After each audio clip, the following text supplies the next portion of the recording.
Ya, kita beralih ke informasi lain, pemirsa. Insiden bangunan runtuh terjadi dalam komplek Pondok Pesantren Al-Hosini, tepatnya di Kecamatan Buduran, Sidoarjo, Jawa Timur. Jadi bangunan yang ambruk ini merupakan gedung 3 lantai yang didirikan di bagian belakang area pondok pesantren.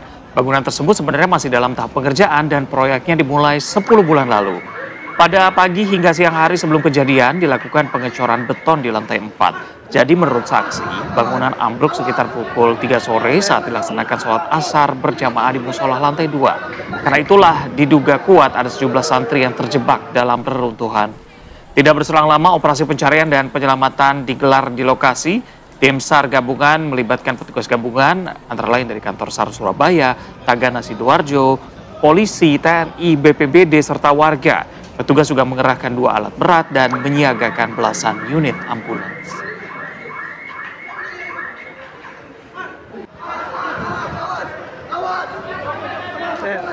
Dan usai upaya dari pencarian santri, korban reruntuhan bangunan Ponpes Al-Hosini di Buduran, Sidoarjo, Jawa Timur, ini berlangsung hingga Selasa dini hari.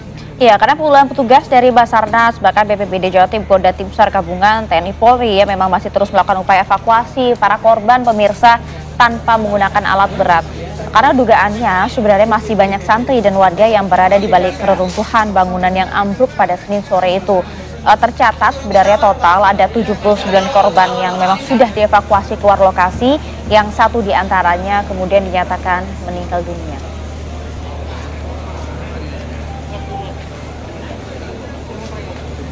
Kita coba ingin lihat bagaimana kemudian proses evakuasi kondisi terkini, karena kan informasinya kan hingga dini hari tadi masih terus dilakukan proses evakuasi meskipun tanpa menggunakan alat berat. Kita coba pantau pagi hari ini seperti apa, pemirsa. Sudah ada rekan kami langsung dari lokasi, ada Farah Manhila di sana. Farah, update terbaru evakuasi seperti apa? Apakah ada kendala hingga saat ini? Iya, Maria, Reza dan juga pemirsa, proses evakuasi yang dilakukan oleh tim SAR gabungan sampai saat ini masih terus dilakukan dengan proses manual, mengingat masih ada sejumlah korban yang berada di bawah reruntuhan dalam kondisi selamat, sehingga tidak memungkinkan untuk menggunakan 2 alat berat yang telah disediakan. Proses evakuasi ini berlangsung tanpa henti, pemirsa, sejak kemarin tim SAR gabungan tiba pada sore hari. Dan kalau berbicara mengenai jumlah data korban, pemirsa, informasi terkini di posko SAR gabungan yang kami dapatkan ini sudah ada sebanyak 102 korban dari reruntuhan Pondok Pesantren Al-Hosini di Buduran, Sidoarjo. 9 diantaranya adalah korban yang berhasil dievakuasi oleh tim SAR gabungan, sementara sisanya ini merupakan korban yang berhasil melakukan evakuasi secara mandiri. Dari 102 korban ini, pemirsa, 1 korban diketahui meninggal dunia.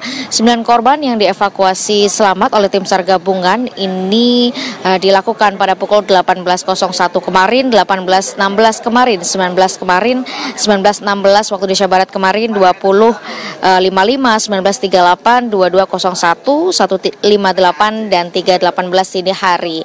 Sementara untuk update terkini kami masih menunggu informasi resmi di posko gabungan.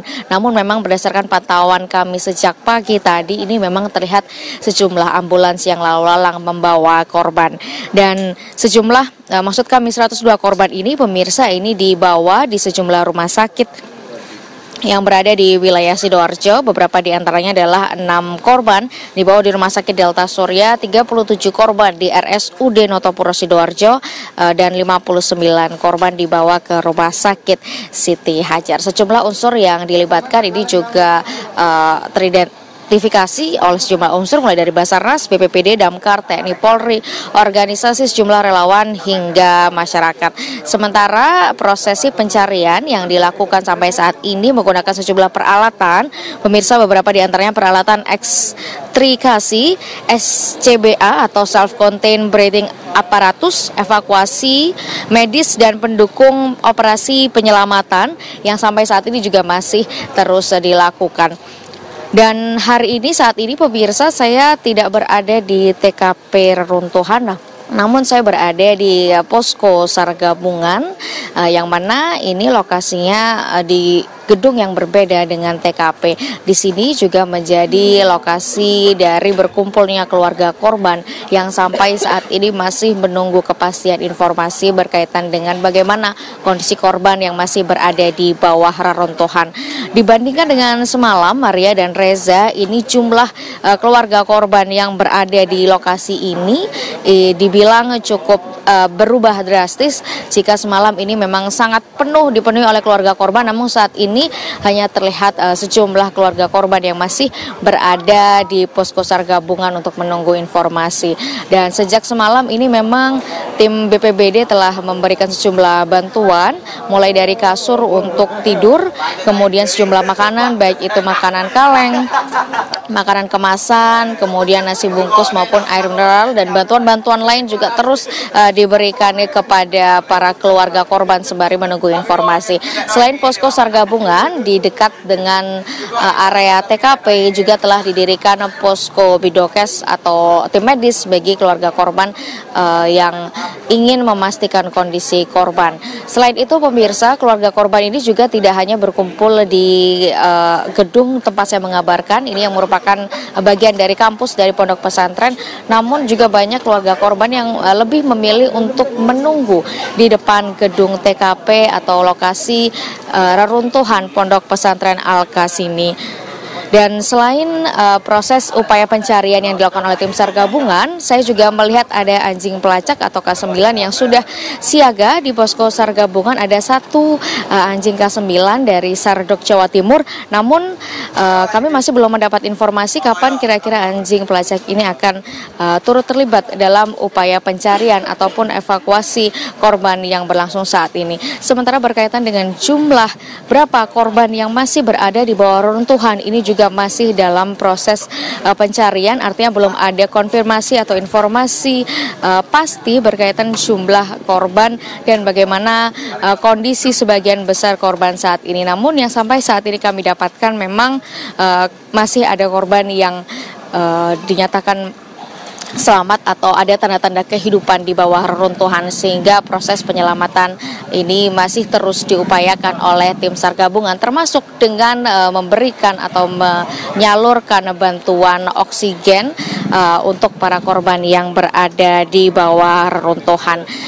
Sementara berkaitan dengan kronologi pemirsa, ini berdasarkan posko SAR gabungan, informasi yang kami dapatkan ini memang sejak pagi hari dilakukan pengecoran di lantai 4 gedung PP Al-Khazini, dan diduga tiang pondasi ini tidak kuat menahan beban cor-coran dan mengakibatkan bangunan runtuh hingga lantai dasar pada saat korban yang merupakan santri putra dari pondok pesantren Al-Kasimi ini sedang melaksanakan sholat asar. Namun tadi kami juga sempat mewawancarai korban yang masih berada di lokasi berkaitan dengan kronologi, memang sempat menjelaskan bahwa sudah terdengar suara gemuruh atau tanda-tanda adanya reruntuhan sejak rakaat pertama mereka sholat. Kemudian reruntuhan benar-benar terjadi pada saat rakaat keempat. Artinya proses reruntuhan ini memang sudah berlangsung, artinya telah berlangsung cukup lama, tidak begitu saja jatuh, namun ada sejumlah ciri-ciri begitu ya yang menunjukkan bahwa bangunan akan runtuh, sehingga korban yang sadar atau menyadari bahwa akan terjadi bahaya ini memang sempat menyelamatkan diri, sehingga hanya tersisa sejumlah korban saja yang berada di bawah reruntuhan. Demikian informasi yang bisa kami dapatkan dari wilayah Sidoarjo. Saya kembalikan ke rekan-rekan di Jakarta.